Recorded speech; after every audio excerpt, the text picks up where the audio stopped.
kulanti waxaan wanaagsan daawadayaal meel kastoo dunida dacaladeeda aad ka joogtaan waxaad igala socotaan Mamus Media Production like gare muuqaalkan haddii ay tahay markaa koowaad inoo soo booqato fadlan subscribe inoo saar channelkan qaybta commentiga aragtidaada iyo faalladaada inoogu reeb kusoo dhawaada falanqayn kooban oo ku saabsan xaaladda bariga dhexe dagaalada Iran, Lebanon iyo Israel warbaahinta Israel waxyaabaha ay tabinayso saacadihii ka soo gudubnay iyo waxyaabaha ilaa imika aynu ognahay warbaahinta Israel waxay soo warinaysaa in ay socdaan wada hadallo aad markaasi u sareeya oo qaybaha amniga Israel ay yeelanayeen kuwaas oo looga arinsanayo sidii ay jawaab adag ay uga bixin lahayd weerarkii Iran ay ku soo qaaday Israel gaar ahaan Tel Aviv falcelintan ayaa la sheegay inay noqon doonto mid aad u adag inkastoo la sheegayo in xukuumadda Washington ay soo jeedisay in la yareeyo ama hoos loo dhigo baaxadda qasaaraha jawaabta Israel ay ku qaadi doonto Iran Israel ayaa la sheegay in jawaabta ay bixin doonto ay ka mid noqonayso inay beegsato xulufada ay taageerto Tehran ama ay qaadayaan weerar ka dhanaa ciidamada ilaalada kacaanka Iran ee ku sugan Yemen iyo Suuriya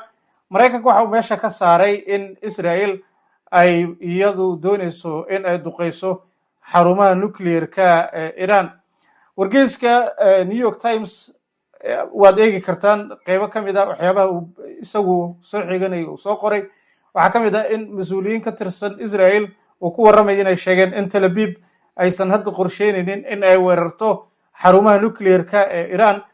wargeyskan oo soo xiganaya saraakiil Israel iyo Mareykan isugu jira ayaa tilmaamay in laga yaabo in Tel Aviv ay beegsato goobaha shidaalka laga soo saaro iyo saldhigyada ay ku sugan yihiin ciidamada Iran waan eegi doonaa wixii ka soo kordho kadib kowdii bishan imika ugubka ee October maalintii salaasada ay ku beegneed gantaaladii sida roobka ugu daadanaya Tel Aviv ee laga soo ganay dalka Iran oo sheegtay in ay jawaabo badan ay ka bixin doonto ama ay ka bixisay hordhaca oo ay u argudeyso dhimashada iyo dilkii Ismaaciil Haniya iyo dilkii mas'uulkii ugu dambeeyay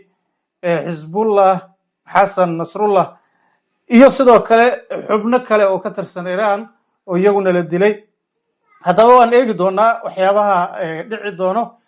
hase ahaatee militariga Israel ayaa ugu yaraan 9 qof ku dilay weerar cirka oo ka dhacay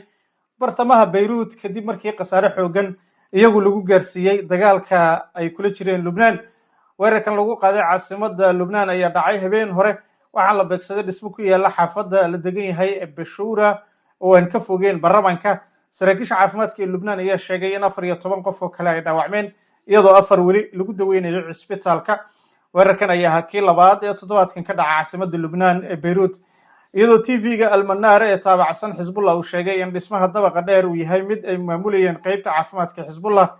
maamulka caafimaadka Islaamiga Hezbollah ayaa bayaan uu soo saaray waxa uu ku sheegay in 7 ka mid ah shaqaalahooda ay ku jiraan 2 dhaqaatiirna lagu dilay weerarkaasi Beirut ka dhacay xilli ay ka warbixinaysay wariye ka tirsan Al Jazeera waxay sheegtay in dhawaqa qarax uu ruuxay hareeraha dhismayaasha oo ay argagaxeen dhammaan dadkii halkaa ka agdhawaa gantaalo ayaa sidoo kale lagu garaacay magaalada Beirut ee duleedka koonfureed ee Daaxiye oo ah goob dadku ay ku badan yihiin sidoo kalena xarun ay ku xoogan yihiin Hezbollah waana toddobaadkii hore halkaa waxaa lagu dilay hogaamiyey kooxda Hassan Nasrallah dhanka kale lanqeyrta cas ee Lebanon waxay sheegtay in weerar ay Israel ku qaaday ay ku dhaawacmeen 4 ka mid ah shaqaalaheeda caafimaadka ayna ku dileen askar ka tirsan ciidamada Lebanon xilli ay dad markaasi dhaawacyo halkaasi qaba ay ka soo dadgureynayeen koonfurta Lebanon waxay sheegtay in kolonyadan oo ku dhow tuulada Taybah oo ay la socdeen ciidamada Lebanon la beegsaday Khamiistii inkastoo ay isku dabarideen dhaqdhaqaaqoodii ciidamada nabad ilaalinta qaramada midoobay ma jiro wax wada hadal oo ka soo baxay militariga Israel Khamiista maanta militariga Israel waxa uu sheegay inay dileen 15 qof oo dagaalyahanno ka tirsan ururka Hezbollah kadib weerar cirka oo ay ku qaadeen dhismo dawladeed oo ku taalo magaalada koonfurta Lebanon ee Bint Jabali halkaasi oo ay ka howlgalayeen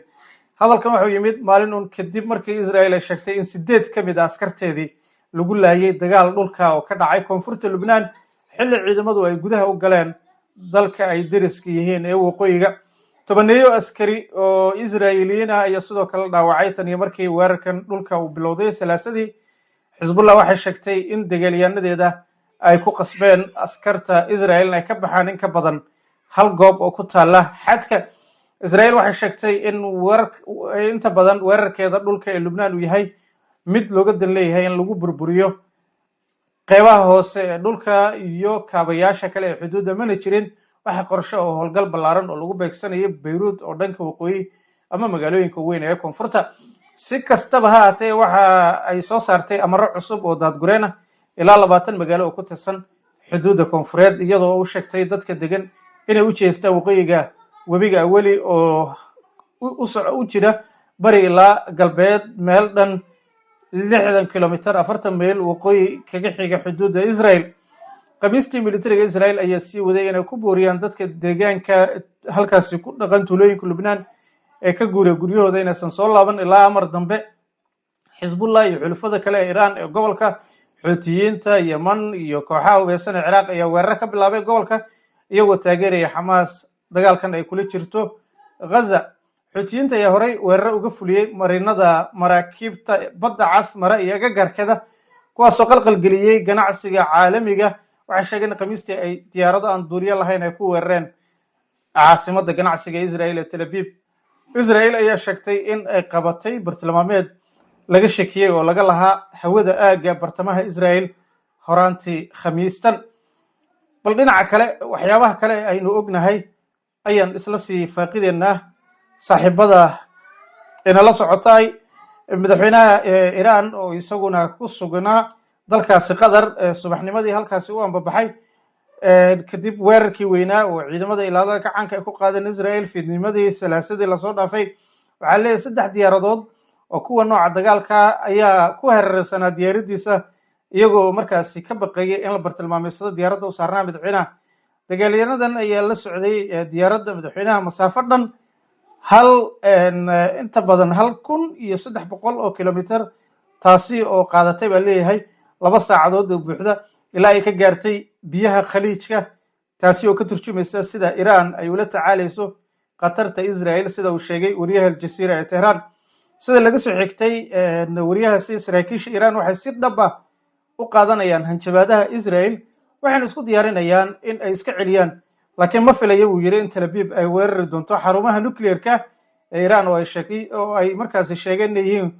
kuwo aad ay iyagu u xidhxidheen, amnigooduna ay aad u sugeen. inkasta oo madaxa hay'adda tamarta nuclear-ka uu sheegay in wax waliba laga fili karo ra'iisul wasaaraha Israel Benjamin Netanyahu, haddana wasiirka arrimaha dibadda